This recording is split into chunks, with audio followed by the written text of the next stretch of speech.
Welcome back to What She Said Sports. Okay. Oh, yeah. It was a good weekend. Good weekend. We still got tomorrow. Don't forget, we are having a watch party tomorrow. The last one was so much fun. So I hope y'all can join us tomorrow beginning at 1 p.m. That's game kickoff. I'm going to go live about 10 minutes early just to make sure I'm set up, sound, audio, video, all of that is clear. I hope y'all had a good Saturday. I don't know who watched the Colorado game. I kept an eye on it, meaning I was looking at it, doing this, that, and the other. I was live tweeting about it. They lost by 10 points. Omarion had a great game. Caden Salter had some great passes. And I think a lot of people are getting ready to depart. And it was announced today. Of course, we already talked about Marshall Faulk going over to Southern University.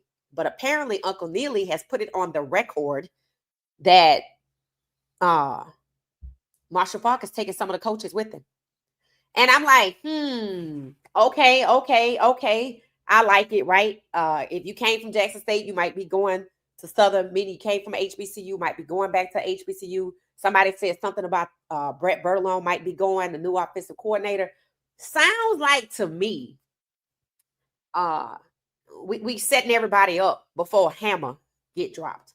And understand, the hammer could get dropped third game into the next season.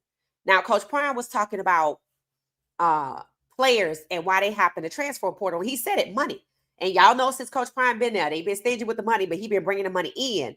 And it seems like even with the new NIL structure, with the revenue sharing, it seems like there might not be much beyond that, which is absurd that Coach Prime can help generate $300 million, but they don't open their wallets for NIL. How do you expect to win? Or maybe that was it. See, this goes back to my theory that they only came to get Coach Prime to disrupt what he was doing for HBCUs, right? The Prime effect, having it over there, it was huge. It was impactful, right? And yes, Coach T.C. Taylor has restored the winning back-to-back SWAC championships, or they on their way to that. But it's more than just the winning. It's the Prime effect, right? It's the Prime effect. And it seems like they took that away to disrupt what? The recruiting. Coach Prime flipping 5 stars like Travis because there were already players lining up, which would have been his 4th year. But of course, that went out the window when he went to Colorado. So, and I said yesterday, I feel like Coach Prime saying he made the decision that Julian would redshirt. I feel like that is to protect Juju in case he gets the axe. Marshall Faulk get another job, take the coaches to protect the coaches in case Coach Prime get the axe again. When your general manager of the Big 12 is speaking out and I guess you could say, I don't want to use the word killing, but disrupting your recruiting by telling players no need to come to Colorado if you can't make it at the big schools. What you coming over here for? I mean, that right there, those are fighting words, right? So the new AD, the GM of the Big 12, trashing the program where there's 16 schools that they could have trashed. Now, y'all know Coach Prime ended up 3-9, his worst probably ever as a coach. I feel, and if you ask me, I feel if they don't have money for NIL, I don't know how they have money to let him go. But for him to be stuck in a lame duck system where they done ran off all his recruits, he gonna have to try to run it back with players essentially that he had at an HBCU. It's just a big message, right? I put out a poll asking, should Coach Prime have stayed at an HBCU? I think the answer to the question is yes. But maybe this had to happen so you can see what really is. But it was just nothing but disruption. I don't want you to win as a coach if I'm not willing to give up no NIL. Let's just be honest. Coach Prime say that's why players hop in the portal, money. And Jordan Seaton didn't play in his last game. He didn't play in this last game. And I told y'all I thought it was very interesting over the summer when all the top players got repped up with big agencies, including Julian Lewis. So I don't know what's going to happen.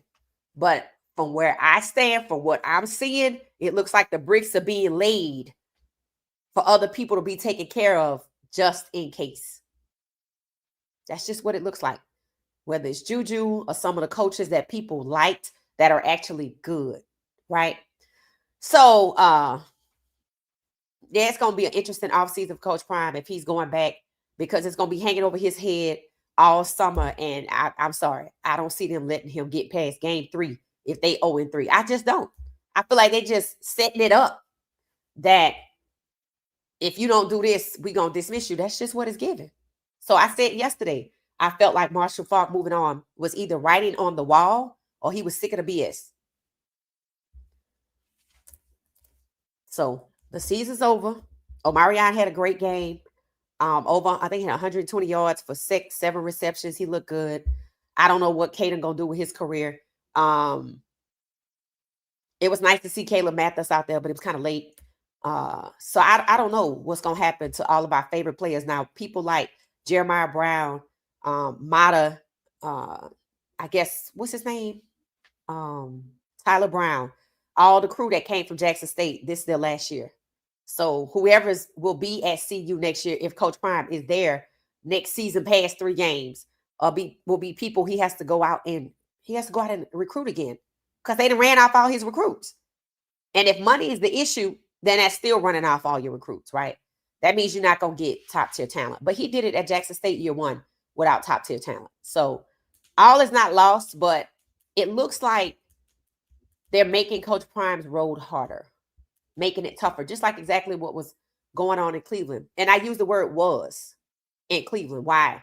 Because I have a video that apparently was somewhere from today where Kevin Stfansky was speaking highly of Shedeur. I was like, is this a clone? Or it proves he knows how to act normal. He was just out here making choices. When I told y'all he was a legal liability, I wasn't joking. Nobody could have gotten away with abusing their employees the way Stfansky did with Shedeur. And even the people that want to come out, somebody said today, well, I don't know about sabotage, but it's obvious they're not celebrating him. I said, if you, like us, were plugged in from the day he arrived in Cleveland and you've been watching this entire time, and I said to y'all multiple times that Kevin Stfansky had his chest stuck out with the way he was making Shedeur understand, we know you good. We know you're going to come in and ball out, but it's not going to matter. And it didn't, right? People want to talk about he didn't sabotage Shedeur. What the hell do you call this right here? What do you call running a competition that you put a 5th string QB in that's really supposed to be a long-term developmental project? This is after you evaluated him as a franchise QB and he fell into your lap for a deep discount. His talent never changed. And they said it. We know he's going to come in. We know he's going to outproduce his draft stock. We know he's going to work hard. And none of it mattered. Because if you do the math on these stats right here, Shedeur won this competition. And I think he might have been missing a few days with a back injury. I could be wrong. He's the highest rated quarterback on here. Pickett didn't even train the entire time. So he's really a non-factor. 70%. Flacco was 60. And Dylan was 54, which is what Dylan is now. And now you have Browns people who have been on other podcasts talking about how Dylan never got better. He only got worse. And that was with them propping him up. So they were propping up Dylan and making Shedeur's life harder. Essentially, Marlon Briscoe, 1968 Denver Broncos. We know you good, but you're black. We don't want you to be our quarterback. Has him running out there to Ohio State versus UT was a slap in the face to a franchise QB that they were going to draft at number 2. It was another message. We don't want you. We don't value you. That's why you kept hearing all this talk. We're going to go out and get us another quarterback. Do it. See, what the Browns don't understand is I don't give a damn if you want another quarterback. And I don't care what color he is. You can go out there and get Dante Moore. And I said this in the draft as soon as I realized what they were doing with Jackson Dart and Shedeur. What you don't get to do, what the Giants were wrong for doing, what the Browns, let me tell you what you don't get to do. You don't get to lie on this kid and hold him back so he can appear to be not good. It's the same repeat from the draft. Oh, he's not that good. The only reason they said he was not that good and defamed him is because they wanted to get their preference. So now the Browns want to run out and get their preference, even though Shedeur is probably better than their preference. And you have every right to do that. But what you don't get to do is lie on him. What you don't get to do is defame him, devalue him, so you think the fans will understand, well, I guess he's not good. So you want to hold him back off the field. Or when you're forced to put him on the field because the fans got something to say, you want to take him out the game in the red zone. But then when he on the sideline doing, his normal routine, getting it together before the game, you want to interrupt that and walk up to him, put your hand on his shoulder like you are his friend. You are a two-faced, backstabbing jackal. And since the Browns want to hold on to Stfansky, they're going to need to let go of Shedeur in a trade as a QB1. You do not get the remaining games to dangle like a carrot and say what they said today. Yeah, the Browns might want to extend Shedeur's opportunity at QB1. Who else you going to put out there? Duh. You gave Dylan 6 games. Common sense says if it's 6 games left, they go to Shedeur. What, you didn't want anybody to evaluate Shedeur? Is that why you pretended he didn't ball out in the Panthers game? And to see this young man on Thanksgiving Day studying, it really pissed me off because it was a reminder of what DeAndrea said when she was interviewed on a different podcast after the draft. She said he works so hard, and he does. And they knew he would, but they didn't give a damn. It was better to humiliate him all over again after he was humiliated in the draft. It was better to draft him and destroy. And when Troy Aikman came out, they didn't want to hear. They didn't want to hear what the legend Troy Aikman had to say. They didn't want to hear that at all. And people wonder why the president got to keep popping up. Because nobody within the NFL, not the commissioner, not the Players Association, and anybody with common sense will hold the Browns accountable. What did the Browns say before the boycott? We sticking with Stfansky. His job safe. Is it? Is it? What the hell would you want to stick with a liability for? I told y'all he was going to be the one to get everybody roped up, and they want to hold on to him for dear life while they shun the franchise QB on their roster because they want to run out and get their preference. Go get your preference. But Shedeur gets to get traded at a QB1 because everybody know he is. What people also need to know is that the Browns kept pretending to get Shedeur until 2 weeks before the draft. That is called bait and switch. I read about it. It's a tactic that is used often in drafts. So other teams will say, okay, no need to show interest because the Browns going to get Shedeur. And then they cut bait to Dylan. How the hell do you go from a franchise QB to Dylan, an undrafted free agent? And what makes matters worse is when Shedeur proved he was best, as you can see right here, these stats, it didn't matter. And then you had to set him up in the Rams game. So when people say Stfansky is sabotaging Shedeur, Stfansky has been sabotaging Shedeur. Stfansky told Shedeur, God works in mysterious ways. And I told you, you're going to find out how mysterious ways God actually have. And you finding out right now to the point that you want to sit up here and now you want to give him praise. Something he earned long time ago. But Dylan earned nothing and was given everything. But Shedeur was told, and privately and to us publicly through the media, nothing will be given. He'll have to earn everything. And when he did, it didn't matter. So yes, Kevin Stfansky has been sabotaging Shedeur. He's been abusing Shedeur mentally, physically, etc., to the point Shedeur don't even want to reflect on the past because it's traumatic. And he's not going to get away with it. No corporation could get away with this. And it was recorded and it was documented. And it was allowed to happen. That is negligence. I have said that I don't know how many times. I also said have him go fool around and lose this team behind Stfansky. I also said he going to end up in a congressional hearing and people say, I don't see that happen. Did you see the president rolling back again? Did you see that? Did you see that coming? Of course, Shedeur is going to be the starter for the rest of the few games that they have. What you going to put Dylan out there in the snow and he already not good when it's sunny? What you going to do? Put Bailey Zapp out there? Why the hell is Bailey Zapp behind Dylan? See, that's the problem right here. If Bailey Zapp wasn't no better than Dylan, what the hell you going to get him for? When you had Huntley, who was better than Dylan. Make it make sense. You just want your preference. And you could get your preference, but you don't get to devalue Shador Sanders to a QB2 or 3 to justify getting your preference in case it don't work out. That's the risk you take. That's why Browns fans are telling the Browns, love the one you with. Meaning you got Shedeur, just keep rolling with him. I'm like, you already cheated him out of $40 million. So that lets you know you can win with him. You got him at a deep discount, but we don't want you. We don't value you. And we're going to keep on kicking you down the road so we can see you somewhere else for less. Why would you draft him and want his value to be the same? Who does that?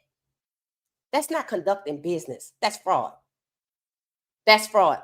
And y'all heard me use the word racketeering, bait and switch, negligence, discrimination, coercion, intimidation, retaliation. We've witnessed all of it on camera since going back to the spring. And they want to act like we didn't watch these press conferences and we wasn't watching what the media is putting out there. Y'all heard Mary Cabot. No, Dylan had first team reps with the offense and the defense since July 31st. He already had that. He was rewarded with that. Shedeur wasn't rewarded with a damn thing, even though he earned it, and Dylan earned nothing. And now, suddenly, we want to think about extending Shedeur's. I'm like, excuse me, you trying to dangle a carrot. What, you want him to be upset or you want us to be upset? Because all you're doing is pissing people off. First of all, you don't even have no other options. Secondly, you got it for a deep discount. I'm not even surprised you're putting them out here right now. And clearly you want to move on to someone else. So you put him out here when it starts snowing to make his job more difficult, as if Stfansky didn't do it when it was sunny. You keep making this kid who works extremely hard, you keep making his life hell because you want somebody else, then go get him. But you don't have a right to abuse Shedeur Sanders. And for people who want to know about the sabotage, it's documented. It's well documented. Going all the way back to the damn day one he got there, reporters allowed to ask him harassing questions of, why do people like you? What the hell? Why do people like you? Or Mary Cabot asking Flacco when Flacco arrived. Do you think Shedeur celebrity is going to be a problem? Why would you ask Flacco that? He put his head down and was like, Lord, what did I get myself into? And anybody that showed any type of care or concern for Shedeur got retaliated against. Tony Brown.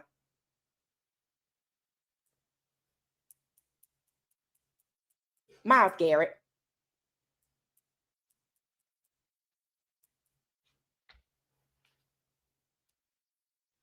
That's why they all in his face. Because they don't want him being positive about Shedeur like he was. So now have to be MVP. Probably should have been MVP. So the stats don't lie. The numbers don't lie. The video doesn't lie. All the damn articles and posts and this, that, and it don't lie. If it's recorded audio, if it's recorded video, and it's stats, it don't lie. Stfansky has been harassing Shedeur since the moment he got there. Abusing him.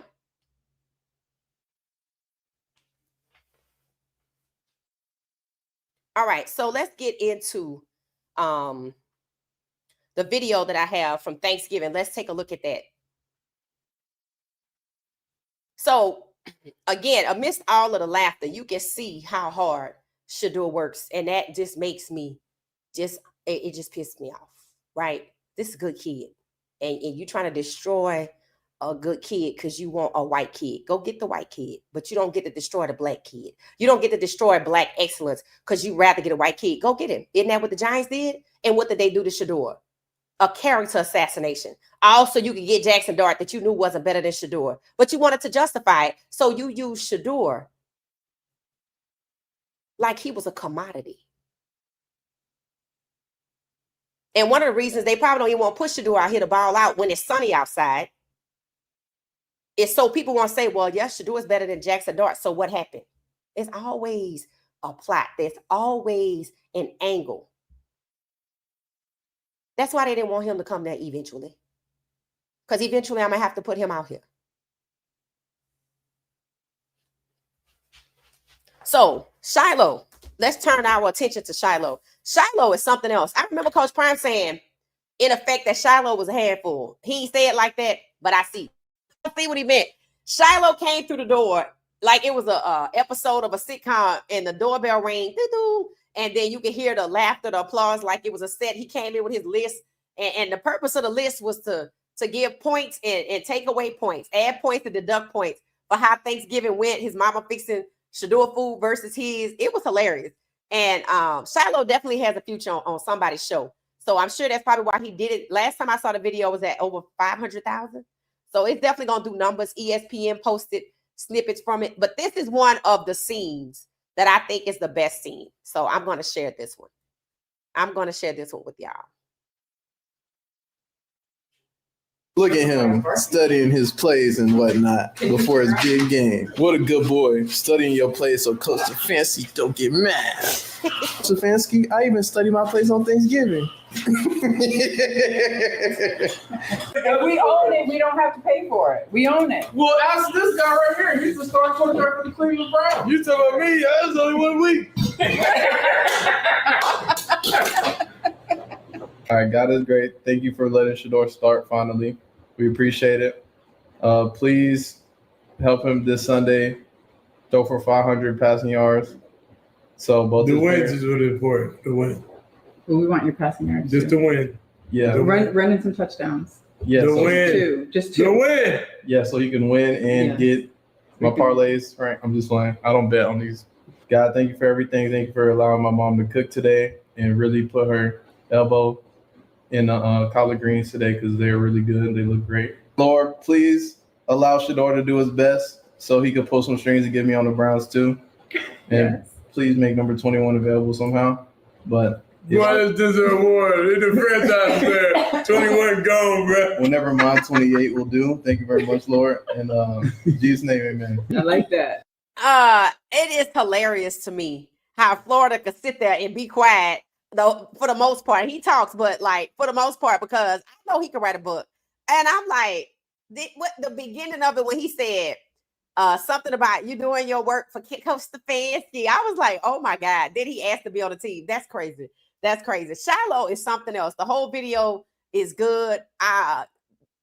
His mama was like, Shilo, when he was talking about the cornbread. Oh my God, Shilo is something else. He is. And what we get to see is everybody's personality. I told y'all, Deion's Family Playbook 2.0 need to come back. Maybe they got to call it something else. Because Miss Pilar is not over whatever the hell happened in their marriage. She not over it. I'm like, did y'all hear her at the table say, why y'all let him lie to y'all? I'm like, oh Lord. I'm like, oh Lord. And Shador said, it's 50-50 for me. I believe 50%, half of what you saying, half of what he's saying. I just try to figure out where the middle at. So I don't know how long they've been divorced, but I can say this. Yeah, she ain't gonna be on Deion's Family Playbook, so we're gonna have to find something else for them to have their own sitcom or something. Because I think they're good, I think they're entertaining, I think people like them. But most of all, you get to see their true character. People realize from this video, they tell my Shador is really reserved, right? So that tell you that people were judging him, didn't even know him, right? They didn't. His nickname is Grown, and you know, Shilo kept making light of like. The mom and the dad, Miss Pilar and Coach Prime, favor Shador. That's what he says, right? And I don't know if he trolling or not. I really can't tell you, but he trolled all through Thanksgiving. He did. He was taking points off because his mom poured juice in Shador's cup, but not his. And she was like, "I don't have a glass for you." It was just crazy. She trying to keep up with all of this, and I'm looking at this going, is she fixing their plates? And she was fixing Shador's plate. I'm like, okay, he's spoiled. I'm like, he's spoiled. And then she was fixing Shilo plate. I'm like, I think Florida, the only one, fixed his own plate. They love their mom. They love their mom. They protective of her. I'm glad she's there with Shador. Shilo might as well just go on stay. He just might as well go on stay. But Shilo trolled straight through Thanksgiving. Like the whole time, the whole little episode that they put together. He was trolling. He was trolling. But Shador just sitting there through it all, still studying. I said, because he's used to Shilo. He's used to Shilo and his antics. He's unbothered. When I was reading an article about what they were talking about Shador, and they were talking about how he stands there and he plants his feet and it's pressure coming at him and he don't blink. He don't blink, right? That's one of the things that made him great at Colorado, right? He was being pressured all the time, but he didn't let it get to him like that, right? And I'll never forget the Baylor game. Sacked 8 times. It still kept Colorado in that game and came back to win. That is somebody that wants. And as good as this young man is, and the way they're working to shun him, it's a concerted effort, right? It's the media with the character assassination. It's some of the Browns media with the harassing type questions, right? And then you have Stfansky, and people say it's really Haslam, and he's hiding behind Stfansky, right? So it's a concerted effort. It's a concerted effort to hold this young man back. Just like the Giants, they wanted to get somebody else. I don't know why you just don't get somebody else and deal with the consequences. You got to tear down Shedeur instead of letting him move on and go be great. He can't even go be great because you made a bad decision and you don't want to pay for it. You don't want nobody to say Shedeur is better than Jackson Dart and should have been drafted where he was supposed to be drafted, number 2 to Cleveland. And Cleveland said Shedeur was too expensive. As poor as y'all have been, he was worth every dime.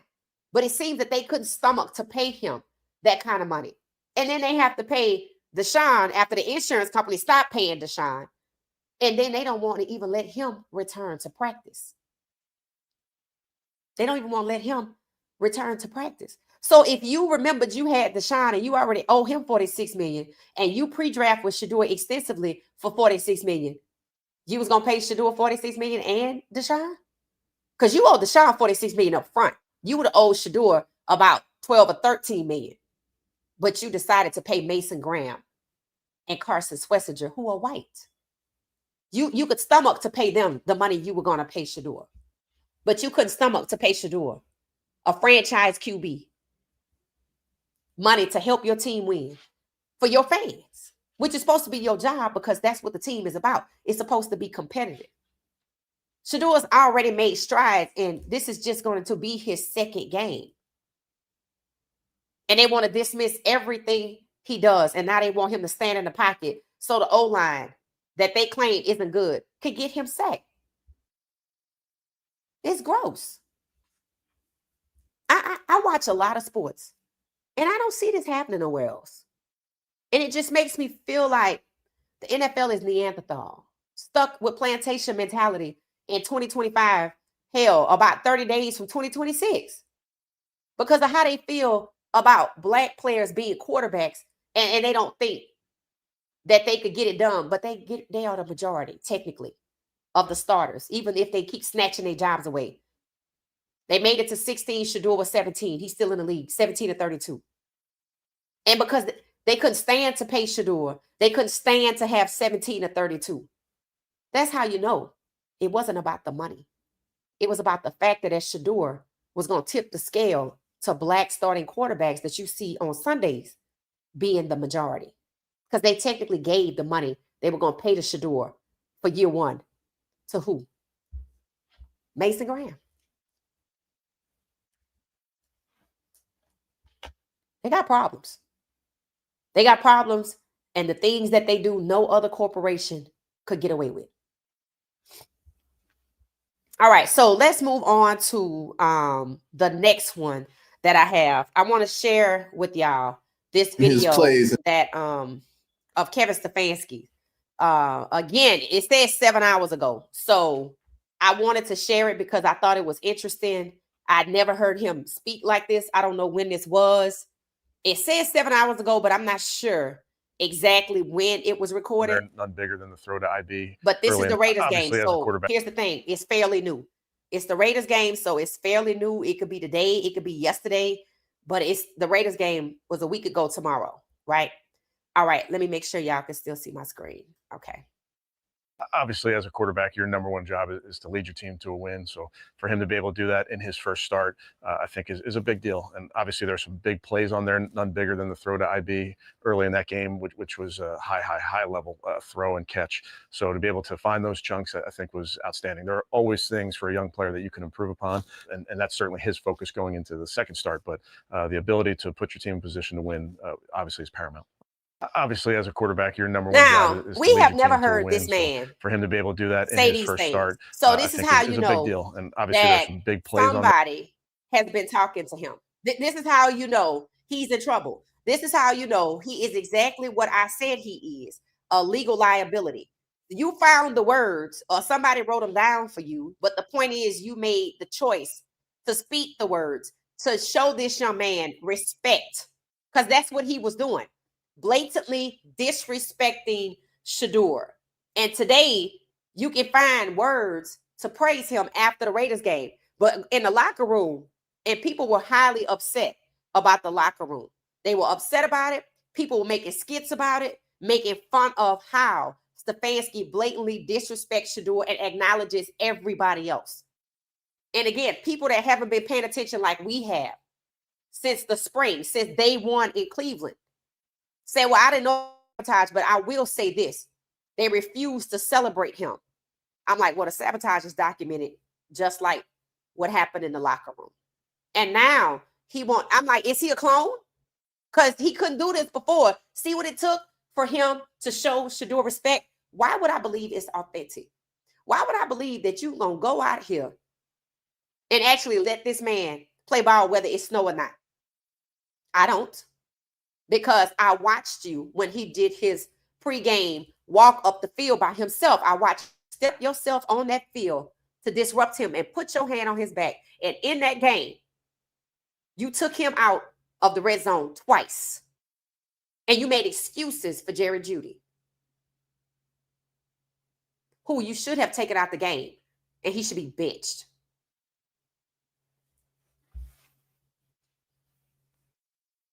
So as you can see, he done made a miraculous recovery. I'm sure being whooped upside the head with accountability has something to do with it. For all of the people that said Shedeur Sanders fan base, 10 million people, and some of them Browns fans or a cult, you yourself don't want to be held accountable. So you think it's okay for Stfansky not to be held accountable, but somebody else disagrees. Somebody else disagrees, but he could talk a good talk all he wants to. It's about that action. I told y'all, I'm about that action. Whether it snows or it's sunny, I'm looking to see if he's going to weaponize the game plan against Shedeur, like he did last week, to exclude Shedeur. If you notice, when Shedeur was talking to his family, they were like, they want him to get these yards. They want him to get these touchdowns. He said, just win. Just win. Shedeur understand the situation he in. He can't even want nothing for himself. He can't. Even if you go out there and you all about the team, and at the end of the day, you happy you have 500 yards, you can't even go, yeah, I want to get 500 yards today. You can't even be excited about it. He can't even speak the truth and say, if I had a whole off season, it could get dangerous. He didn't say nothing about Stfansky, but he could have. Hell, he could have sued him, if you want to be honest. He could have just sued him. But God opened the door, so he stayed and he let God fight this battle. And it's really a good thing. You know why? Lawsuits take a long time. And here's the thing. Stfansky never thought he'd find himself in front of a camera speaking positively about Shedeur. Because we all know after the Ravens game, he wanted to put Dylan back out here, did he not? So why would I believe that he want to straighten up and fly right? You think it really took somebody to tell him, you're doing too much. I'm going to need you to knock it off. Because I told you that's what they're going to say. And you think he just going to knock it off. And if he do, they better get ready for the bait and switch conversation. Because somebody owes Shedeur some money. To say he's not worth the money, and then to put him out here and you in the hunt for the playoffs, and you keep trying to diminish him and act like he's irrelevant to the process, that's going to be the next chapter. Fraud. I don't care who they want to get. You don't get to devalue Shedeur because you want somebody else. And you see, that ball got fired. They might not never admit why he got fired, but I think it's the same reason as Callahan. So I don't know what the hell the owner of the Browns holding on to Stfansky for. I'm like, you know what? You're going to go down with it. Let me see what y'all are saying. Hey, everybody. How you doing? Hey, Tina. Welcome back. Welcome back. Welcome back. What's up? What's up? How you doing? How you doing? How you doing? How you doing? It say, I did. Coach Prime is done with everybody. Coaches too. Let me see what my polls say, because I took a poll to see what people are saying about should Coach Prime have stayed at Jackson State. I asked that question today. Let's see what they said. Okay, no. People said 100. That was fast. 141 people said nah. 80% said no. he should have not stayed at Jackson State. Only 20% said yes. This is why I like to get y'all's opinion, because we don't all have the same thoughts. And somebody left me some comments. Let me see what they saying. So 80% say, nah, he shouldn't have stayed at Jackson State. And you can only vote once, I do believe. So, you know, that is what it is. So, you know, people say, no, he shouldn't have stayed there. I think he should have, but I felt like they just came to get him to disrupt his career and to disrupt all of the progress over there, especially where recruiting is concerned. It said he had a goal. Jackson State was just a stepping stone to get him and his sons where they are now. It said his story will read well, almost legendary. It said the energy of Colorado, the magnetism has moved on. Okay. I did enjoy watching Jackson State in Colorado uniforms demolish those Power 5 schools. That's funny. So yeah, somebody else said no. It said nope. Jackson is doing just fine anyway. And I get that, right? But I'm not talking about the whole winning aspect. We're not even talking about winning, right? We're talking about what was actually happening at Jackson State. It's and what you see now is the residual from it, with all of the other Hall of Fame coaches or NFL coaches going over and doing well. It's just that Coach Prime and Eddie George were like one of the, I guess you could say one of the first, right, to really have that name power and bring it. But see, the thing is with Coach Prime, see, people get lost. It wasn't about the winning and losing. And I'm not saying if he leave Colorado, he should go back to Jackson State. I'm saying with all of the progress he was making with getting Black players to come home to HBCUs and ball out, that's what they disrupted. That's why I think they went and got Coach Prime. Look at how they treating him. Like his time is up. But you gave him a contract for how many years? But his time is up. That moving the AD out was strategic. And then having the general manager of the Big 12 to trash one program, and that be Colorado, and we lose 3 recruits after that. Strategic. Pat Schumer, strategic. Paying Livingston all that money, and he didn't deserve it. Strategic. It's like Livingston is their replacement for Coach Prime. We're going to see. And then what you're now seeing, Juju, redshirt. Marshall Faulk, leave. Now we know, taking people with him. I told y'all Draylon Miller actually liked that post. I was like, I think he was a running back too. Here's the thing. We shall see. We shall see. I don't think there's a world that you can live in as somebody in Coach Prime's position with the AD moving out, with the Big 12 trashing the program and losing the recruits. Hell, Pat Schumer running off the recruit to Texas Tech. Jordan Seaton possibly going over to Texas Tech. Coach Prime coming out and saying it's about money, which means he still don't have the money. I mean, I think that's the biggest thing, right? I think if he had to do this all over again and a school wanted him to come there, the first question should be, do you have any NIL money? Because otherwise, I'm bringing you money, but you're not giving me none. Tell me I'm wrong. Coach Prime made $300 million. First 30 days, $90 million. $300 million. 3 sold out seasons. The community for the first year, $113 million over 6 home games is more than most small countries. But he couldn't get no NIL money. Y'all don't find that strange? I think that's weird. But Texas Tech could get it. You think they don't have money in Colorado? I tell you what, when the new coach come in, let's see how much money he get. Because that's crazy. It said, I tried to watch the game. It was difficult to sit through the entire game. Yeah, I definitely didn't do that. It said, they know CP is out. I think they probably do know. It said, I think Coach Prime would let them coaches know ahead of time before he let them go. It's not about being messy. It's about what the hell does he know? First of all, I hope you don't miss the part about Marshall Faulk leaving and taking coaches with him to an HBCU. The last coaches that left, none of them went to an HBCU. This feels like some type of security blanket for the coaches should something happen or because something is going to happen. You can't ignore everything that has happened. You can't ignore he don't have no NIL money in year 3. He can't compete, but they could pay him. Well, let's see how that works out.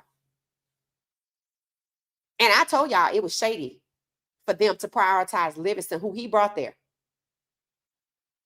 Prioritize Livingston contract and make him the highest paid defensive coordinator when he didn't earn that.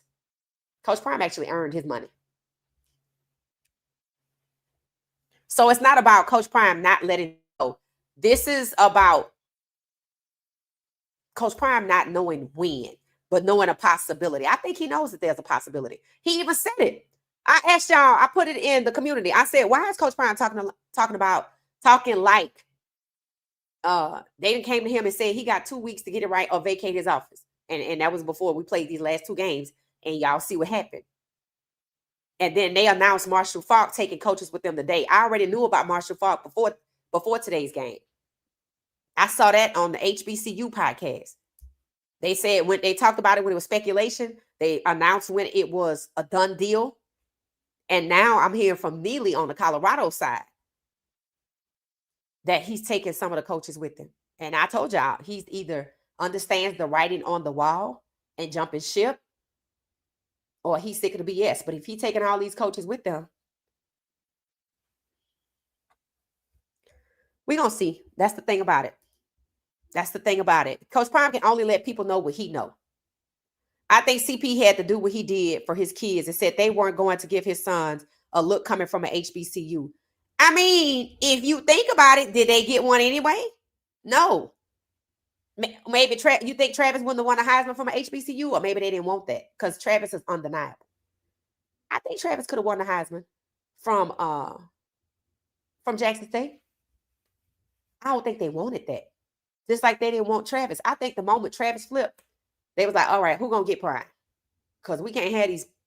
They scared of that. Why you think they keep the schools underfunded?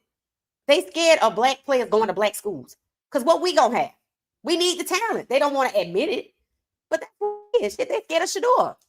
They know Shedeur gonna go out here, if allowed, to play his game. And now, hell, he just making a way. He's still getting it done. And they don't like that. It was an individual achievement. No, the hell it wasn't. Because he threw the damn ball to Dylan Sampson. They wanted him to stay in the pocket, but the pressure was coming. They wanted him to stay in there for the blitz. And understand this.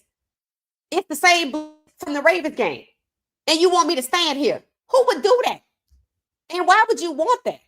Because they didn't want him to win. Shedeur is not only a cultural icon like Allen Iverson. So we're going to get into that one day this week. Shedeur Sanders is like Tiger Woods. Elevate the game. Do things others don't do. And they didn't want Tiger Woods. And they got him now. That's why Shedeur family, I like Miss Pilar being there. Keeps him grounded. Keeps all his foolishness away.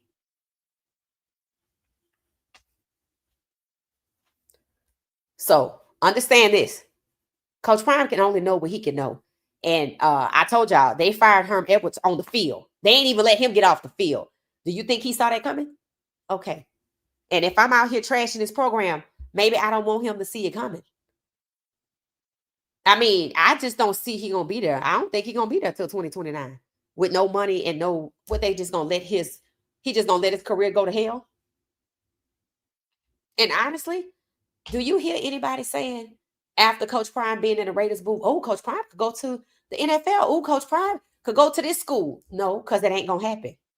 If they wanted him in the Power 5, he would be at Colorado and they wouldn't be messing with his season year 1, year 2, year 3. We just saw how bad, how when I say a bad man, mama, there go that man, Shedeur is. That he saved that second season. And look at how they treated him in the Alamo Bowl. They punished him.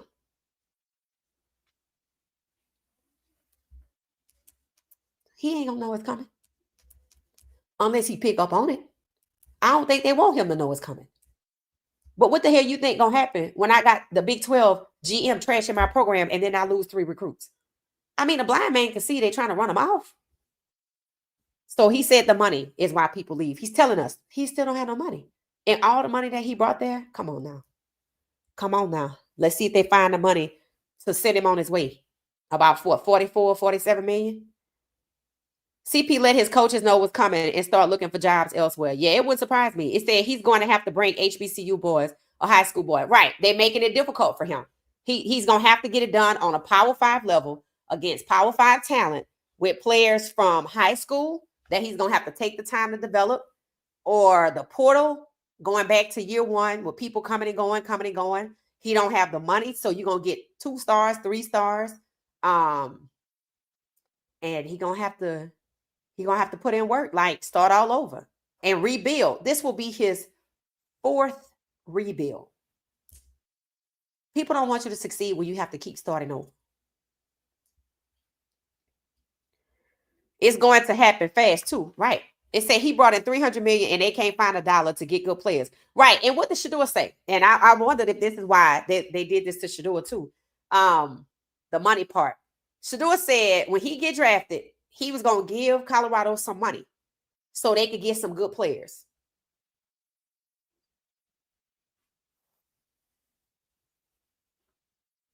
Was that one of the reasons he was locked out of the first round, to make sure he don't get that first round money? And the Browns go like, well, we couldn't get him because Andrew Berry said it. He said we live by our draft board, meaning he wasn't on it.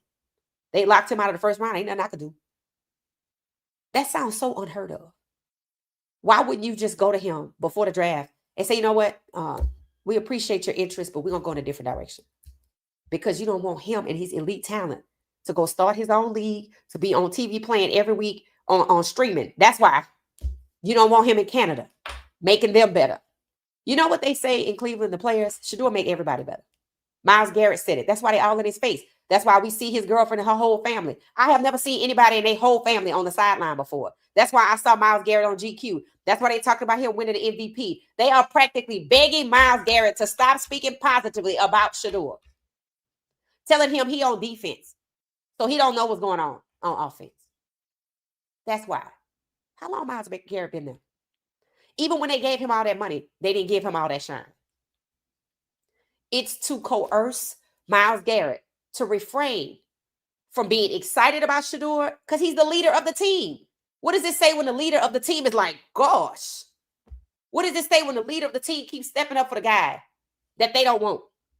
They don't want Myles Garrett to step up for the team. They don't want the Browns fans to want Shedeur to be there next year, even though they got him as a deep discount and they'd only have to pay him $975,000. If I don't even want to pay him $975,000, then what is it about him I really don't want? He's a cultural icon like Allen Iverson. Allen Iverson was bigger than the NBA. Not that he tried to be, but he elevated the game in such a way that people were drawn to him. They already say that about Shedeur.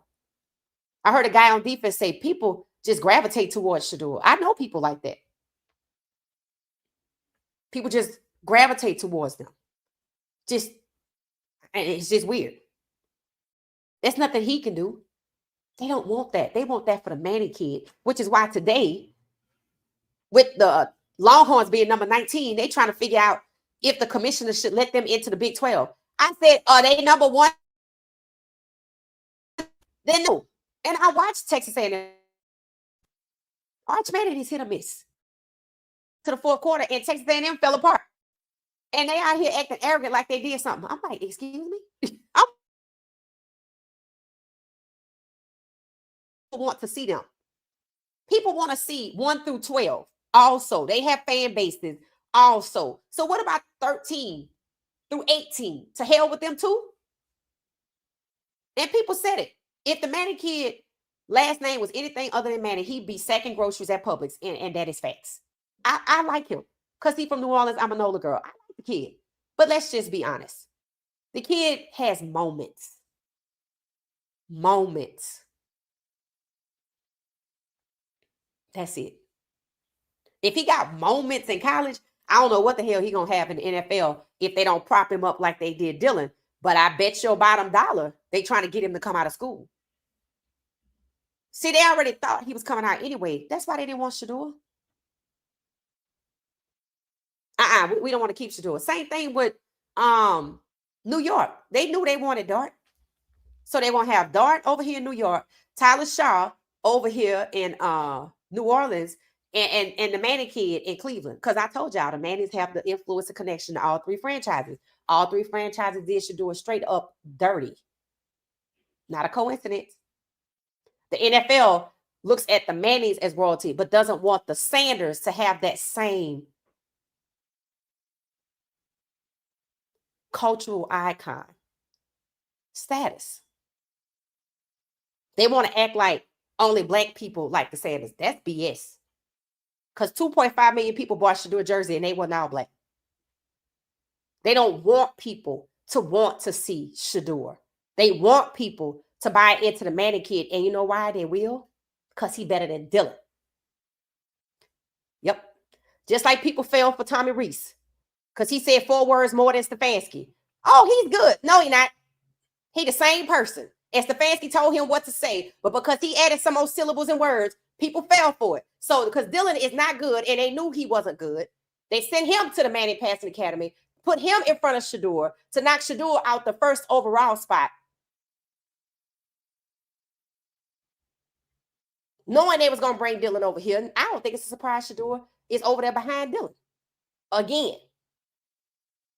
Trying to keep Shedeur down. So the fans don't go, we got our quarterback. We don't care what the hell you want to do. Yeah. So they want to get the Manning kid. And because Dylan is so bad, and this kid is, when he action a pan or have a moment, you'll be like, okay, let's give him till 2029 to get it. That's the plan. And again, I don't care if that's what you want to do. But what you don't get to do is devalue, discriminate, diminish, disregard Shedeur Sanders. You could have traded him at the trade deadline. I did look into what y'all were telling me about the trade to Cincinnati. Apparently, Cincinnati wanted Shedeur before the mention of Flacco. I have read this. 9 different sites say that that's what it is. Apparently, Cincinnati wanted to get Shedeur for a 2nd-round pick and a 6th. But Cleveland didn't want to let go, so they got Flacco. Now, why would Cleveland want to hold on to Shedeur and they don't want to play him? Torture? Humiliation? Or destruction of his career? Fraud. He ain't good, but another team want to get him. At number 2, you bring in an undrafted free agent, but you don't want to trade him when another team want him. And now you don't want him to play. And now Stfansky want to act like he normal. Why would you torture this kid and somebody else want him? And you show him every day until somebody come calling for him. We don't want you. We don't value you. And then when somebody else has interest in him, you don't want to let him go. Then the trade deadline comes and goes, and you trying to run back out here to Dylan, which means you don't give a damn about winning for your fans. Thank God they boycotted. And now the fans on the Brown side, through their podcasters, are saying what? Dylan was never good. He never proved himself, but you kept sticking with him, even though he proved to failure. Explain that. And the coach that did that is who the Browns are clinging to for dear life. So much so that they probably went to him and said, look, I'm going to just need you to go out here and smooth this over. Just say something good about him. So we're going to see what happens when we get to the end of the season, because Shedeur should already see. I don't think Shedeur have to play another snap. If somebody wanted him at as a 2nd-round pick, QB2, if somebody wanted him as a QB2 before he got out here and balled out and set all these records and have everybody sitting on the edge of their seat, and this one is going to be one of the most watched games in the game he played in, when 2-8 teams rivaled the Cowboys and the Philadelphia Eagles in terms of viewers and interest and excitement.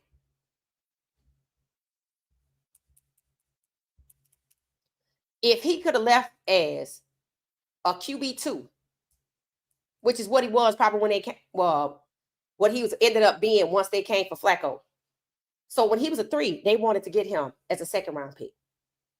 And now he done got out here and showed out that he's elite talent, QB1. He better be traded as a QB1. And if people on the Brown side think that for 5 seconds you could send Stfansky out here faking and baking, that ain't gonna work. We already know talk is cheap. And 10 million people gonna keep standing on your head till you do right by this kid, by this young man who we watch on Thanksgiving Day, doing what he does all the time. Study, watch film. And all you could talk about is improvement, but you don't have nothing positive to say about what he already did. We see straight through that, which means you still full of it. So now you want to send Stfansky out here because your little trick with Tommy Reese didn't work. And now you want to give him talking points to show respect for this young man when you should have traded him already.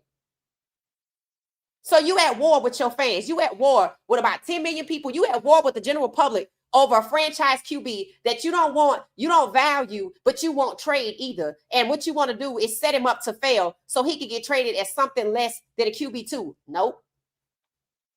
Nope. It ain't going down like that. It's not going down like that. It's too many people that know the truth that you tried to hide. And I don't know how you thought you could hide it when you were sticking your chest out and letting everybody know we don't want him, we don't value him. For him to have to deal with that every day, you know how emotionally abusive that is? And then to try to manipulate the public. Well, we think we want to keep Shedeur. I'm like, the public know you got Shedeur for a deep discount because you told us. You told us. You can't manipulate the public like that. You can't manipulate him either. And letting the media attack him and harass him.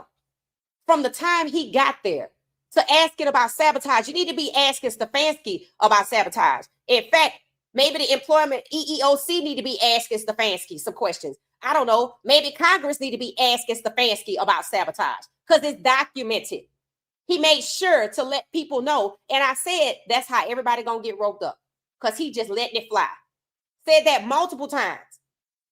And now he want to act like he a clone and he know how to act normal. We don't care about none of that.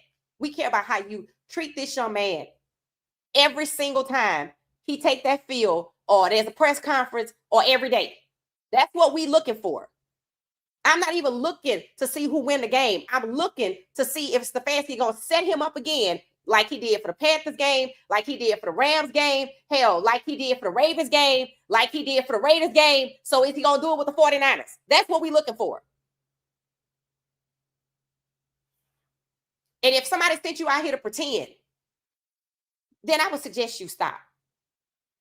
But let's see if they stop.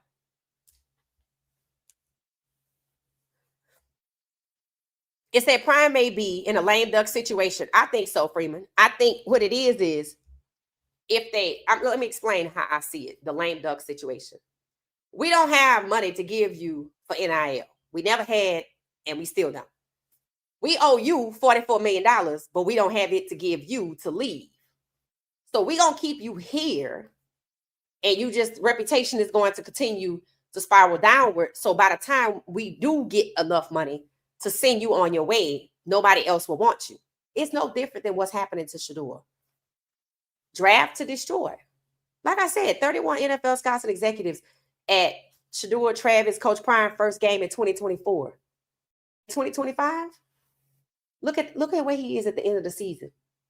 And I said he should have been, Schumer should have been fired after the Georgia Tech game. The season was lost after the U of H game. So he was in a lame duck situation already this year. I heard him say they did some things wrong. They did.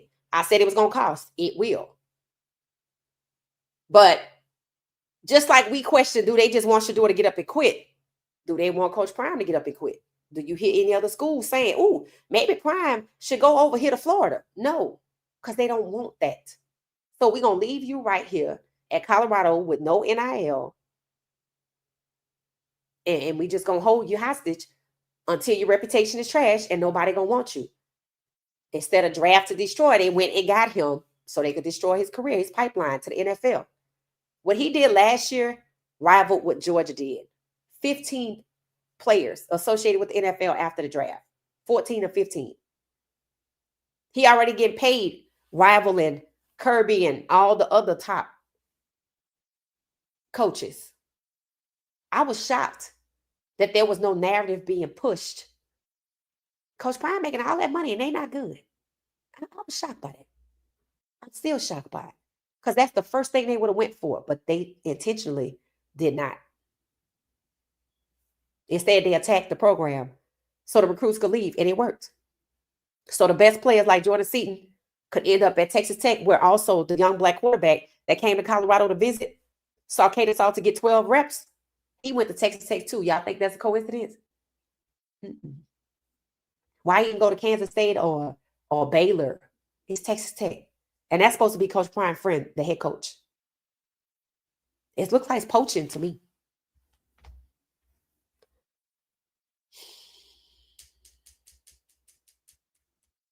Coach Prime, just like Shedeur. Shedeur will elevate the game just like Lamar did. And then Shedeur will become the standard. Oh, I want to get a player like Shedeur. They don't want that. They want you to sing the Manning kid's praises. They want you to forget that the kid is just hit or miss. That it's a gamble. But Shedeur, a sure thing, being held back. Set up by his own team. That's how desperate they are to hold back black excellence at the quarterback position. And one weekend, they was trying to go in on Shedeur, trying to go in on Lamar Jackson, trying to go in on Jalen Hurts. Shout out to Jalen Hurts for his new coach ad. Picked up a new sponsor. Jalen Hurts was probably on his way back to the Super Bowl. Why are we trying to tear this team apart? Why are we trying to tear Lamar Jackson apart when they were dead last behind the Browns?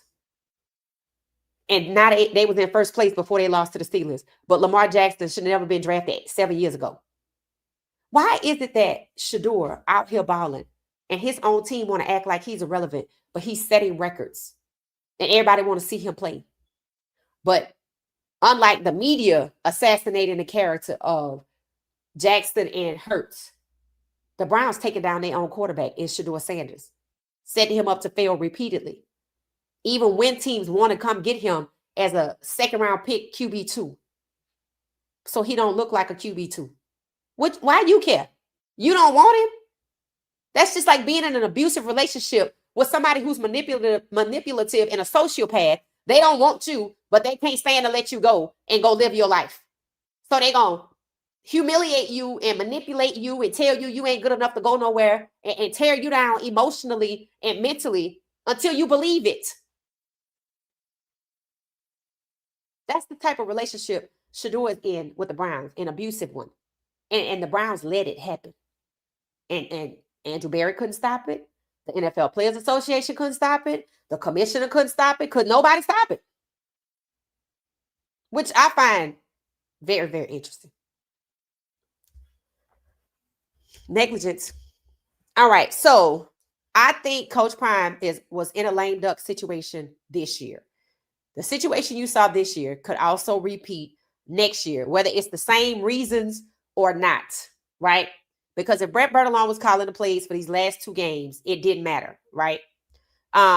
It said, I think Prime is going to the NFL. It's over again. If it happened, it must be the Raiders. Because the Raiders is the only team who's seemingly made any public steps towards Coach Prime Jones, which is weird also. I did find it very interesting. And I said, I thought it was interesting. I said, I find it very interesting that Coach Prime was sitting on the Raiders side, not invited to sit on the Browns side. And Bucky posted, he back in Cleveland. So they keep inviting Bucky back, but they didn't invite Coach Prime. That's kind of weird. And this is the first owner who, after the draft, after all 32 teams passed on Shedeur 5, 6, 7 times, this is the only owner to extend any niceties, as I say. I mean, you would think, knowing Shedeur and them got a case. All of them do. Shilo, Shedeur, and Coach Prime. You would think they'd be like, just get Prime a job.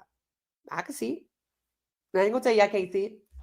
Once I saw him on the Raiders side and they let him go in the tunnel and they let him go on the sideline. I finally saw him on the sideline. Showed it. I finally saw that. And now Kevin Stfansky want to be nice. Interesting. It said the whole program is shambles. Does CP want to rebuild from scratch or should he prioritize his health? That's a very good point, coach, because if they going to keep cheating you, the stress is going to keep being on you, whether you know it or not, right? If you know you're being cheated, it's still going to be stressful for you to try to maneuver this. If they cut bait, I don't think they want to give him his money.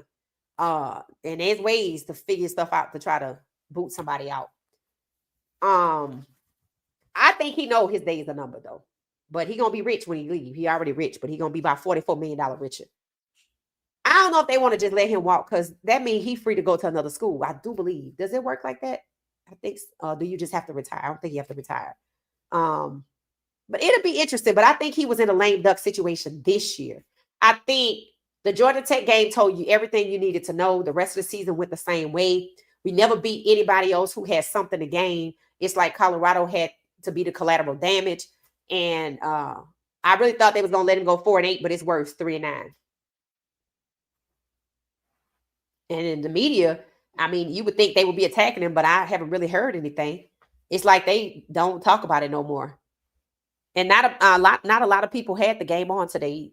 At one point, they was on ESPN 2 or 3.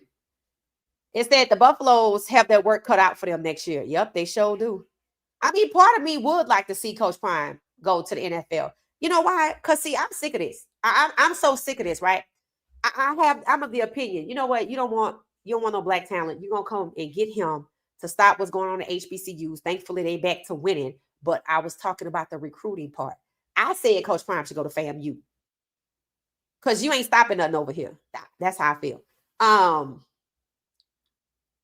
But here's the thing. I would like to see Coach Prime in the NFL, but if you look at the NFL, they started with 6 coaches. Now they got 4. They're going to fire 2 more people. They trying to whittle away at black coaches. There are 0 black offensive coordinators. I don't think there are any black quarterback coaches. None. So they going in an opposite direction. They trying to do a whiteout. Let's see if they keep Andrew Berry. They might, to prove that we're not what?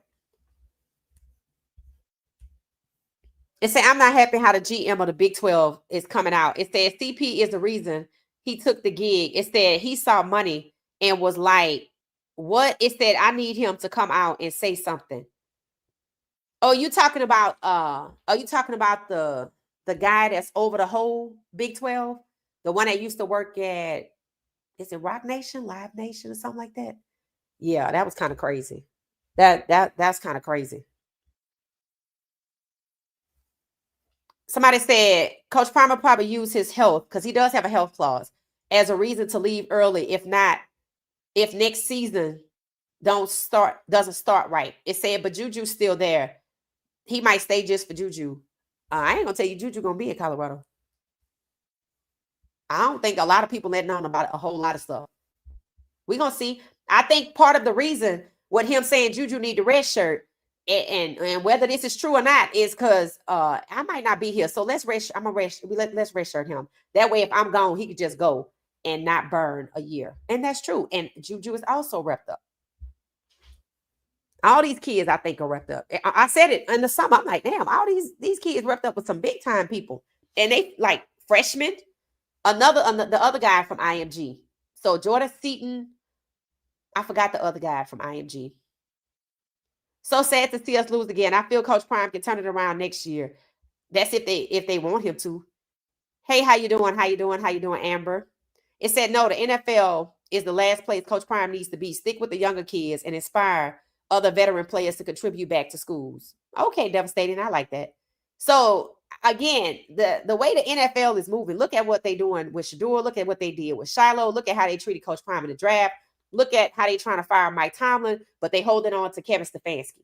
That should tell you everything that you need to know, that's probably not a good place. He probably will want to do it, but I noticed he wasn't in consideration, or there was no talk about him going to these other schools.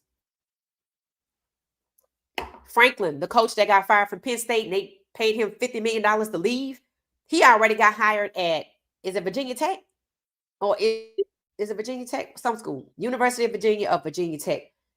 I saw him and his wife, they went over to the new school already, right? So He said he wanted to go to a school that had a chance to win. He got his wishes. And one of the replacements for him from Penn State was, you will never guess who. Daboll. I'm like, hell no. They just going to ruin college football. No. Because I saw enough at Colorado. I told y'all, I said that's going to be Coach Prime's biggest, worst hire ever. Schumer and Livingston. Yep. It said he don't have to coach to be in the NFL. What do you think he would be good to do over there? Like scouting or something? What you think? Let me know. Macmillan, let me know. It said the internet is talking about Stfansky and the way he mistreats Shedeur. Good. People need to be talking about it because it's disgusting and no other company could get away with it. It says CP is in it for the love of the game and loving our black kids. And that's what they don't want. That's what they don't want. Now I want y'all to pay attention to something, right? So Coach Prime had 3 black quarterbacks, right? Now y'all know the whole 17 to 32. They trying to control who coming out of college in the first round. They even pushed Shedeur Sanders down to the second round. I ain't heard Dante Moore name again. I don't know where he is. If I'm Dante Moore, stay at school. Just like I said last, we were talking about Shedeur Sanders. I said his daddy should have took that money. I was right. Dante Moore, stay in school, give this another year to shake out. Coach Prime had 3 black quarterbacks. For whatever reason, I don't know who it was that kept pushing up Staub. But see all that hopscotching back and forth, and that's what killed the program. And that was not good. That's what killed the program. And I said by U of H, it was toast. It was just on the way down. Kids were still hanging in there, still trying to get it done. It took too long to get to Bertalone, in my opinion. And people are already talking about Schumer coming back.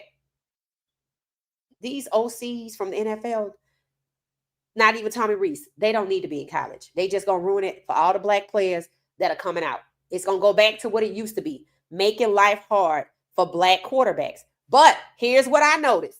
I didn't know ASU had a black quarterback. I didn't know Texas A&M had a black quarterback. Coach Prime had 3.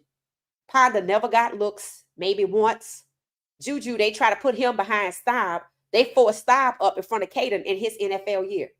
So I said, oh, okay. So Texas Tech and ASU and A&M had a black quarterbacks, but not Coach Prime. Even Oregon, they got Dante. I said, oh, okay. So all the white schools can have a black quarterback, but Coach Prime can't nurture and develop the black quarterback. Oh, okay. So are they going to set Dante Moore up in the first round, or they going to use Oregon to push him down? Right? I noticed that. When we play ASU, I said, oh, they got a black quarterback too, huh? But Coach Prime can't have one. They forced up Staub. I was like, Coach Prime told y'all that kid wasn't good. He even said he would offer him a letter to go somewhere. I don't think they like that. They didn't like Coach Prime making the decisions. What is it that Quinshon Judkins said when he left Ole Miss? Some people don't like when you make decisions for yourself. So Coach Prime was the decision maker. So he made the decision to bring all this black talent in.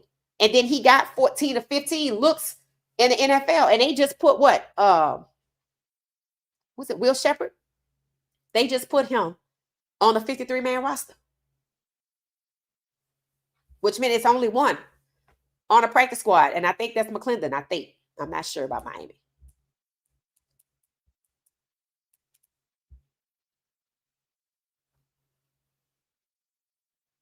So Coach Prime making a decision as to who the quarterback was.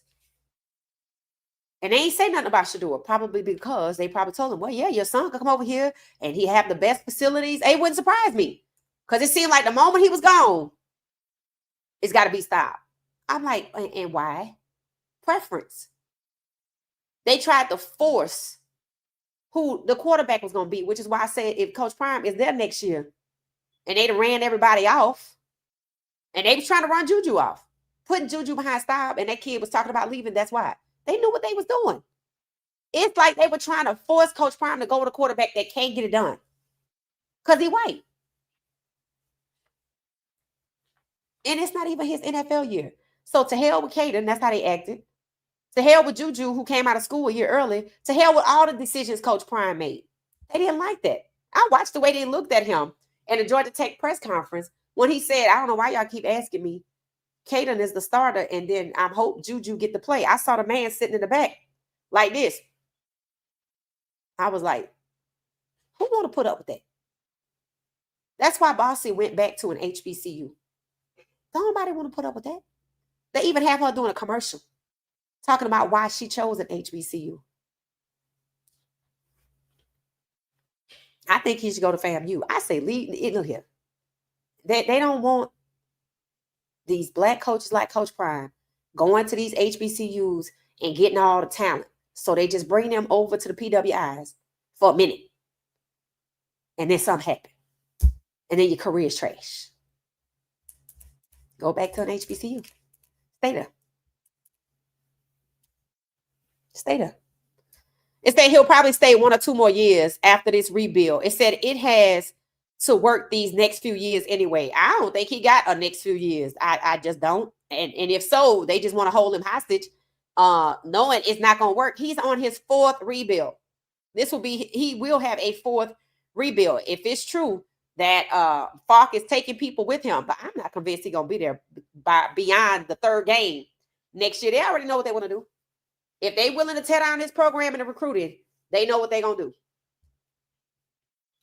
Some people say Coach Prime should prioritize his health. I agree. I agree. November 30th, CBS Network. What's this you posting about the CBS Network? It said, right, like what else they going to do at QB? You talking about Cleveland? Yeah. Talking about we might give, they're thinking about it. They're open to extending Shedor's time at QB1. I'm like, duh. You won't even put Bailey Zapp in front of Dylan. So you don't have nobody. And your fans clearly are over you having talent and not using it properly. So what else you going to do? As if, well, we don't want to, we don't want to give no credit to Shedeur. It's just because we got to think about it. Dangling a carrot. Well, nobody cares about that. Nobody cares about that. Nobody at all. It said the kids don't care about the game. It's all about the bag for them. I mean, it's all about the bag for everybody, right? Right? Isn't that why they're going to the NFL to get the bag? They can play football for free outside. They're going to get the bag. They could be on TV, on YouTube every day, outside. They're going to get the bag. So why shouldn't they? I mean, honestly, why shouldn't they? Coach Prime has raised too much money for that school, that town, to not have NIL from the school to be able to compete with Texas Tech. So they can pay him to compete with the top 4-5 coaches, but they can't give him NIL. Oh, they can get him money. Hell, the money they gave him, Rob Livingston, it should have been for NIL because he didn't do nothing. Do nothing. Why y'all think Coach Prime was chasing him down the sideline? Because he wasn't doing the right thing. And all that money they paid him could have went to NIL. They got money for everything, but they don't have money for NIL. Again, I find it just a little bit interesting that they came and got him, but didn't have no NIL money. It will be easier to get alumni funding versus private funding. I mean, apparently he can't get that. It said they are trying to devalue Shedeur, but his talent will prevail. Just sit back. It said, get your popcorn ready and enjoy the show. Right. Anybody in Cleveland know if it's snowing tonight? Because they said it's supposed to snow tomorrow, but somebody said the snow was supposed to be over. Let's see. Cleveland weather forecast. Let's see. 33 degrees. Now, it's not snowing. Yeah, it's not snowing. Only 10% precipitation, but the wind is high, 15 miles per hour. The humidity is 72. The air quality is 37. So, I mean, that's it, guys. It seems like it's not snowing. So, Shedeur might have a sunny day or a cloudy day, but a clear day to play. Let's see. It says 34. That's definitely snow weather. Sunday, 39. So the temperature going up a little bit. 39. 31 is the low. 39 is the high. Cloudy, windy, and chilly with a bit of snow. So no snowstorm. That's good. And rain at times. It said in the morning, followed by snow. So in the morning, they play, when they say in the morning, it could be like dark 30. Yeah. It said it could be a snow shower in the afternoon. Ooh. Storm total. Snowfall 1 to 3 inches. Ooh, it could be snowing. It could be snowing. All right. So, we're going to be gathering and watch the game anyway. Again, the game starts, I think I have it at 1 p.m. Eastern Standard Time. So 1 p.m. Eastern Standard Time. So I'll be live 10 minutes before that to get set up. And it's cold here, so I don't think I'm going to be outside. I was outside last time. It said my guy moves. Facts. It said Cleveland game odds. So Cleveland is the underdog, right? It said Prime got his money, but he can always give up some to get players. It said, but it's bad because he shouldn't have to do that. Right. And remember, Jackson State wanted him to give his salary to pay the coaches. So again, they got money to pay Doc, make him the highest paid defensive coordinator. I keep calling him Doc. Livingston. I think I know somebody by that name. Livingston. But they didn't have no NIL. And Livingston contract runs clean through 2026. And he gets a bonus if he's still working there in September. And they prioritize that before Coach Prime. It said Prime said in the last, Coach Prime said this is the last supper, LOL. Ain't Judas at the table? Said he cleaning house too. Uh-oh. Yeah, I don't know. I hope he get the right Judas because I think it was more than one. Queen is in full effect. Pay attention. How you doing? How you doing? How you doing? It said the alumni need to be donated. That's why they have dues. It's there for a reason. I don't know. See, remember, everybody wasn't on board with Coach Prime coming to Colorado. But here again, I don't understand how you can generate $300 million in a TV deal in year one. 3 sold out seasons for tickets. And you don't have no NIL money? He got to go get that? What the boosters do? Nothing? They don't have no boosters. They got money in Colorado. That's crazy. That's why I said, let's see who the coach is next. And let's see if they get some money. I think the whole point of the money issue. Do y'all remember that coach that came from Jackson State with Coach Prime and he was trying to set up some type of NIL in Saudi with the people who did live golf? Because he said Coach Prime is getting screwed on NIL. See, this makes me think this needs to be it. And Master P posted something today. It says sometimes when things don't work out, they really work it out for you. I mean, if they're going to do him dirty, he got to rebuild every year due to sabotage. It's always a Judas. I don't have no NIL money. I mean, it might be a good thing if they could go pony up $44 million and he could get the hell on. See, that's kind of how I feel. Coach Prime can make sure that Juju gets somewhere. Understand that. It don't have to be with him. It could be a different program. I don't think he need to be there next year because they don't appreciate him. They done moved the AD out the way. They knew what the message was. The person that brought you in, we done moved out the way.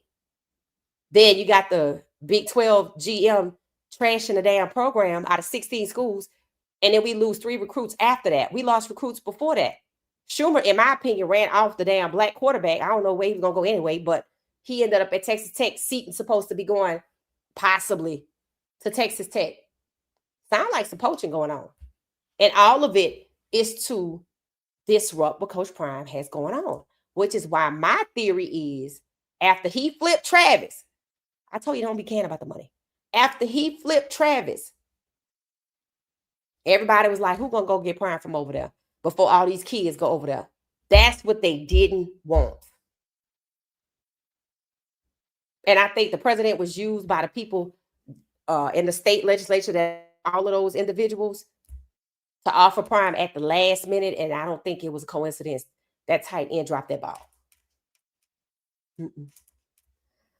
Everybody said that was just Mark Andrews. I'm like, right, to make sure they leave. Because they left and they Jackson State closed. They hopped on, they had that jet ready for them.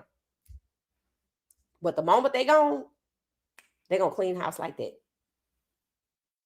So Bucky's in Bucky's in Cleveland. They keep inviting him back. But he sure wasn't there when Shedeur got robbed. I would love to know what happened with that. And that could have been done just to run Shedeur off or to get some evidence that he has or to get something to extort him with. Anything. It said, because everybody watching that video, again, the most watched part was not the closet scene with the jewelry or the clothes. It was the face of Bucky, the face of Florida, and Shedeur talking to Jordan Seaton on the phone because you could see the window and the little layout in the background, and I think you could see the glass door. That was it. If I was using that as a study aid, I didn't give a damn about nothing he had, which is why I cleaned out his nightstands, because you could see he had a safe. Notice we hadn't heard nothing else about that. So either he already knew who did it or he ain't worried about it. I don't know. It said they say Prime interviewed 3 people for OC. Oh, Lord. Oh, Lord. So that means I guess. Well, we know it won't be Pat Schumer then, right?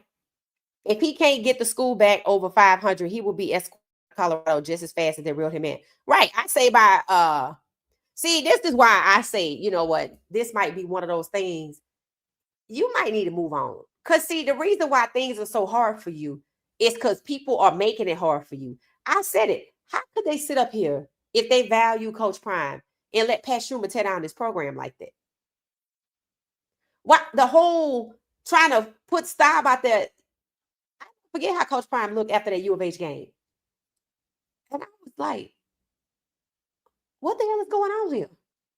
Because he had made a decision and they got him to get off of it. So I say if they start 0-1, 0-2, 0-3, that's it. They already know what they want to do. They probably feel like it's ugly to fire him this year because he was out with cancer. Yes. Battling. Yeah, because that's what people will say. How you gonna fire the man? And he was gone over the summer dealing with cancer. That's ugly. So they're gonna let it go back some more. Again, Livingston's contract running through 2026, I think is a big giveaway because they prioritize that contract before Coach Prime. And y'all saw Coach Prime chase Livingston up the field.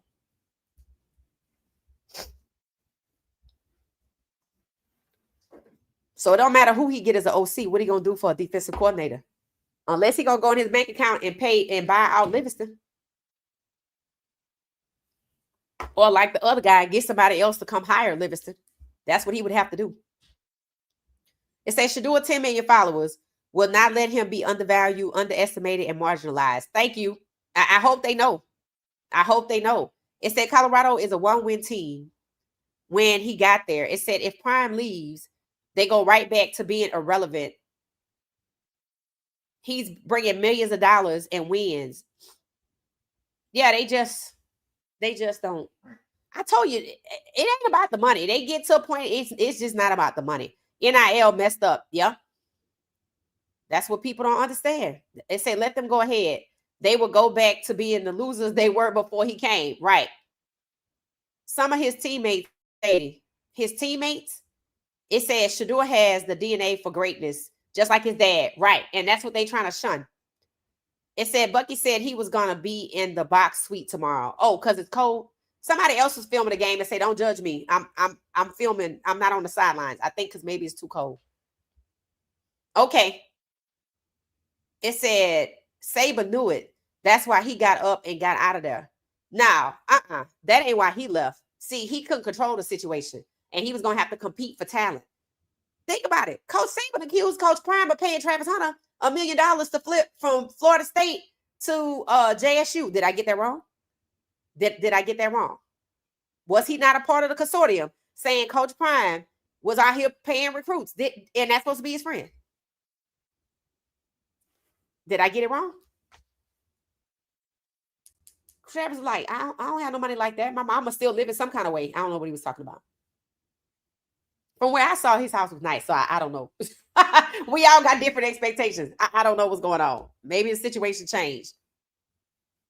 It said NIL ain't mess up nothing. It said, I'm glad those boys were getting paid their worth. Right. Whatever comes with that, so be it. I agree. I'm like, why shouldn't they get paid?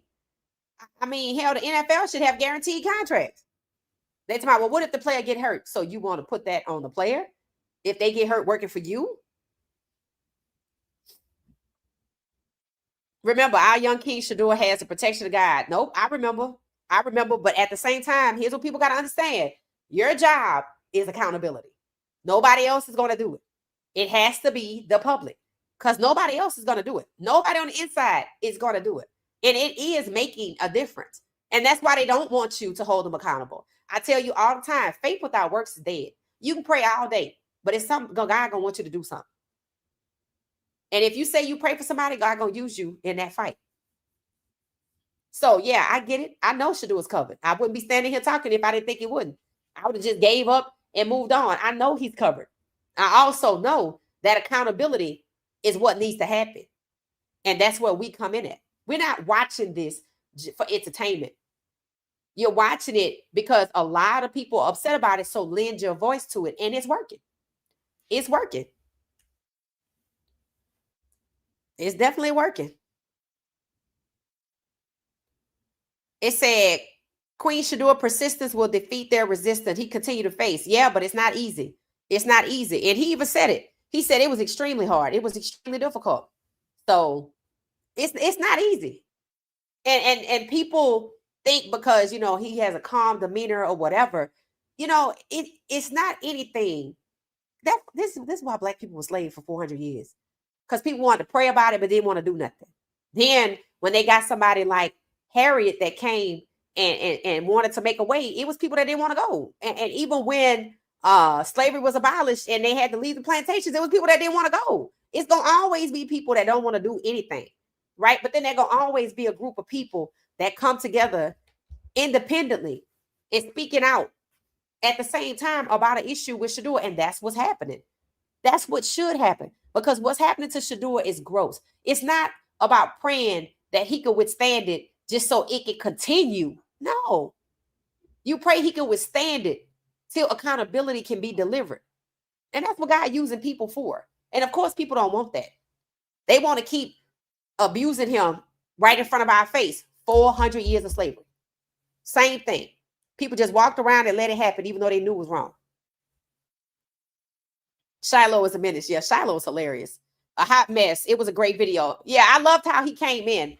I love when Shilo came in and the doorbell rang like a sitcom, and then you heard the little laugh track. I'm like, okay, Shilo. So he putting together, and somebody actually referred it to me. I like this episode 1 or whatever.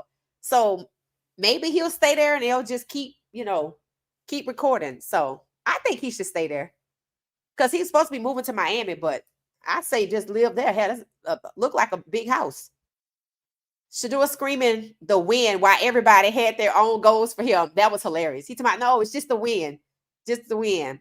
Remember, Shilo, Shador, and Bucky own the content and not the NFL. What do you mean by that? Shilo was who his dad said he was. Facts. Who remembers Shilo calling up the dealership and trying to get a man to deliver a Porsche? I was like, what? That's who Shilo is. If you go back and you watch the video, Thanksgiving, when Shilo was telling his mom how good the cornbread was, she was like, Shilo. I said, I think Shilo has figured out he knows how to do what it takes to get the views. Because he was at 500,000. I think somebody just said it's at 600,000. Yeah. And he's at 250,000 subs. He need to be at 300,000. It said, yep. He was like, your dad. It said, your dad knows he loves my cooking. That was so funny. Oh, yeah. You talking about Miss Pilar? Yeah, that was interesting.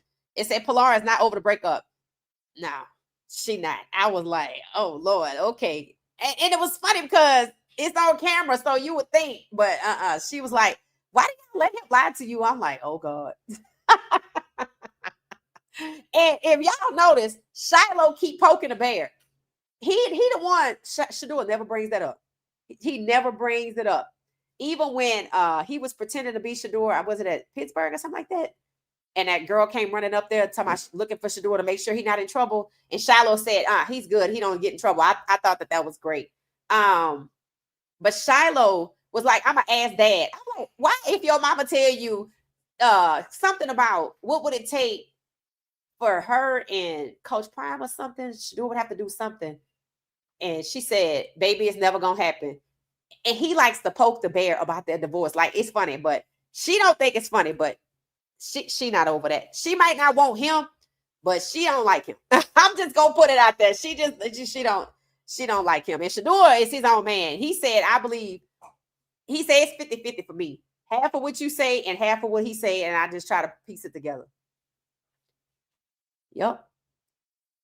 Shilo in that clipboard. That was funny. It said the two brothers really have each other and their mom. Yep. I almost forget that that's not Bucky's mom.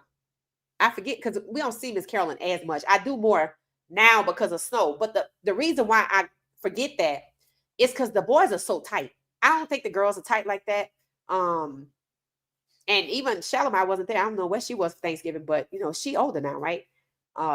She had a boyfriend, so she might be with his family. But the girls don't seem to be as tight. But the Shilo, Shedeur, and Bucky in Florida, they just seem inseparable, right? They just seem, you're not gonna get in between them. That's what I see.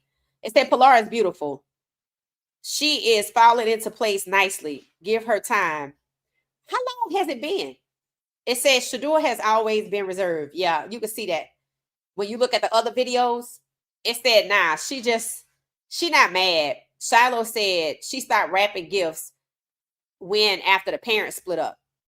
No, we're not saying she mad. We saying you could tell that she don't care for Coach Prime very much. That's obvious. Shador Resilience grown Sanders. Yep.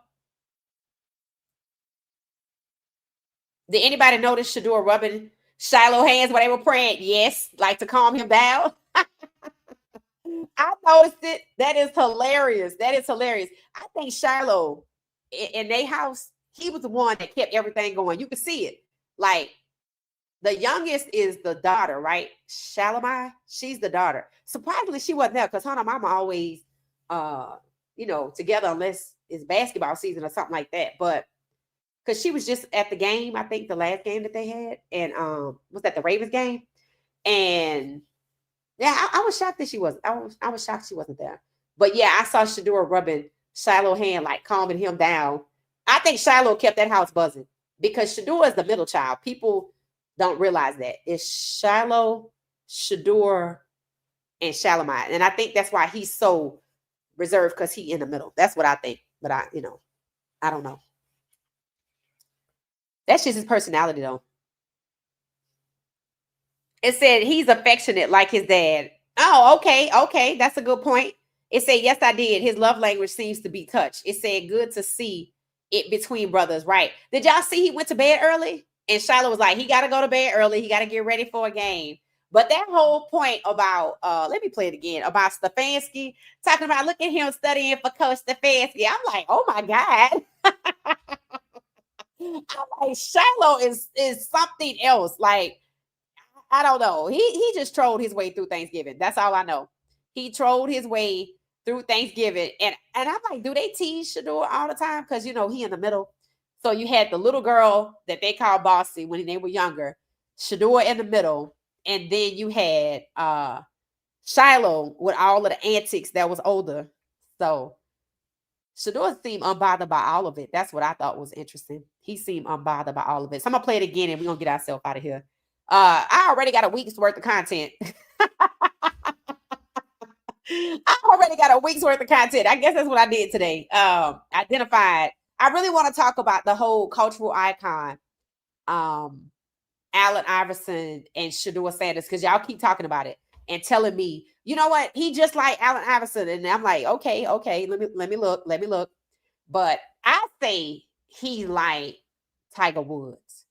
They were very resistant to Tiger Woods because he would elevate the game, and he was black, and they had never had, I guess, a black golf pro masters or whatever. When you think about it, the Browns never had a black franchise QB either.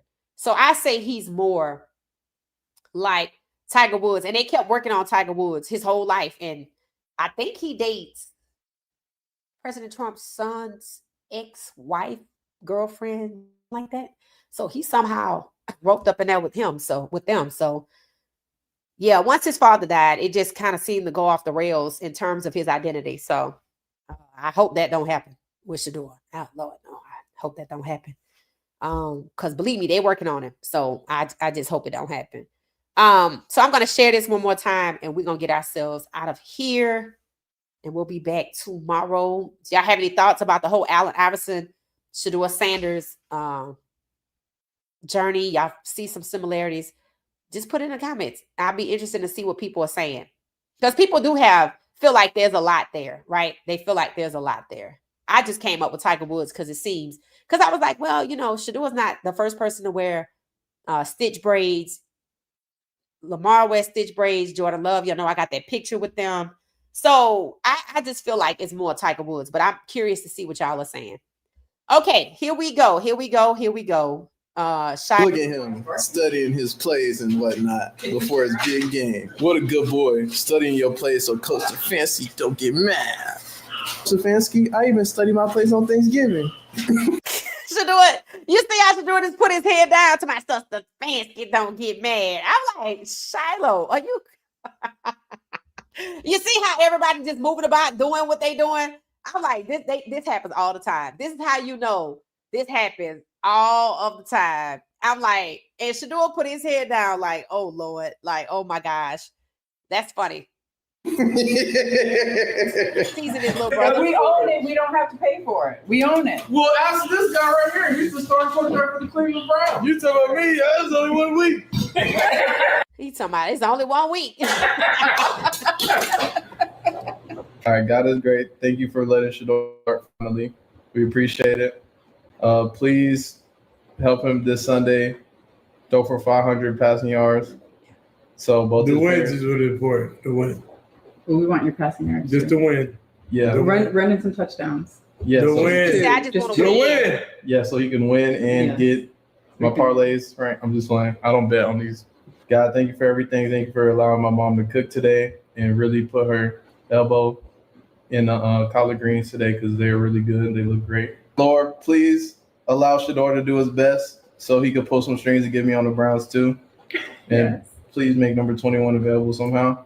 But what is this award? It's the franchise player.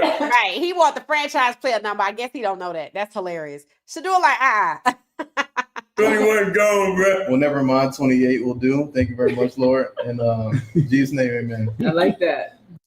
That's funny. Look at him I just think studying it's his funny. plays and whatnot before his big game. What a good boy, studying your plays so Coach Stfansky don't get mad. Stfansky, I even study my plays on Thanksgiving. So Coach Stfansky don't get We own mad. it. We don't have to pay for it. That's just crazy. I swear that's so hilarious. This is the voice and everything. Shilo is a mess. So Coach Stfansky don't get mad. I don't think they would have the two of them on the same team. I really don't. I mean, they got a solid defense, but I don't know what's gonna happen. We just gonna have to see. Hell, Shedeur just gotten to a point where we see Stfansky can talk with respect or acknowledge his contribution. So you never know what's gonna happen around there. Change is nice, but let's just make sure it's change and not pretended performative, because that's what I'm looking for tomorrow. So y'all, it's 207 of us. So y'all tomorrow, let me know if y'all gonna join the watch party or just turn the notifications on. The invitation went out yesterday, so it's already out there. I'm going to go live at 12:50, but it doesn't start till 1. So I'm gonna give myself 10 minutes to set up. I'm not gonna be outside because Atlanta flipped the switch on winter, and I think we're permanently winter now. So I definitely will be indoors. But I'm looking forward to the game tomorrow. Oh, do y'all have any predictions? Win, loss, or score? Let me see what y'all say. I say Cleveland wins by a touchdown. That's what I'm gonna say. I think Cleveland will win by a touchdown. I want to see what y'all say right fast. Let me see what y'all thinking. Win or loss. You can predict the win or the loss or the score. I say by 1 touchdown. I never know what the score is going to be because I don't know the other team. But I know Shedeur stays in the game no matter what. So I say it'll be 1 touchdown game with the Browns winning. Let me see what y'all saying. So let me know. I'm checking the comments to see what y'all say. I bet Barry brought in a crisis management team. It's probably the work of an outside PR firm. Why did you think Andrew Barry would be the one to do that? A win. Okay, Tina says she think they're gonna win. We'll be right there, Queen. Okay, good. I'm glad to see y'all gonna be there tomorrow. It said Shilo, see how they treated him. Yeah, I thought about that too. Shilo just trying to, yeah. And again, Shilo was the one when that girl was like, "Hey, I've been looking for you," something like that, to try to keep you out of trouble. He was like, he was a true big brother. So yeah, that's why Shador put his head down. Yeah, got it. The win. Yep. Shador like, I just want to win. I just want to win. They don't even want him to think about what he wants for himself. They just want him to focus purely on the team, right? It says Shedeur sounds like his dad. Yeah, he does. He does. Focused on the win. Shedeur knows he can't say anything, but Shilo can. Right. Shilo is a handful if you do not like Shedeur, and Shilo, you're a hater. Right. And Shilo is a good big brother too. He don't play about Shedeur. It says Shilo will troll. It said, but he's not letting Shedeur slip. Right. No, he ain't gonna do that. Allen Iverson was very vocal and is famous for saying, practice, I don't need practice. Okay. And I don't think Shedeur is vocal like that. It said, preach Queen, Shedeur is like a Tiger Woods. Yeah, he is. I think he's more like Tiger Woods, a pioneer somewhere. He's not a pioneer in the NFL, but he would have been 17 to 32. He will elevate the game. And like Tiger Woods, he will become bigger than the game. See, that's what they don't want. They already know he can elevate the game. I mean, Lamar Jackson should be bigger, but again, he don't have that kind of star power. So Shedeur comes with the star power. Now I got 10 million fans breathing down my neck. If he actually get out here and ball out and we go to the playoffs like that, it's going to be a lot of people in trouble, right? It's going to be a lot of people in trouble, especially where Cleveland is concerned, but also the Giants. Now, remember, Daboll got fired. But if Shedeur get them out the hunt and actually into the playoffs, people are going to start looking at, now, why didn't y'all draft him? That's the conversation they don't want to have. Just like they don't want to talk about the owners taking Shedeur off the board, which is why everybody believes the owners are the reason Stfansky still have a job. Remember, when you say Haslam is the reason Stfansky has a job, Haslam is an owner. And the owners are incestuously close. So, and for the Raiders coach to be a part of that group, but to be nice to Prime, I find that very, very interesting. Very interesting. I mean, they know Shedeur got a case. That's why Stfansky started being nice. Now we got an owner on the opposing team being nice.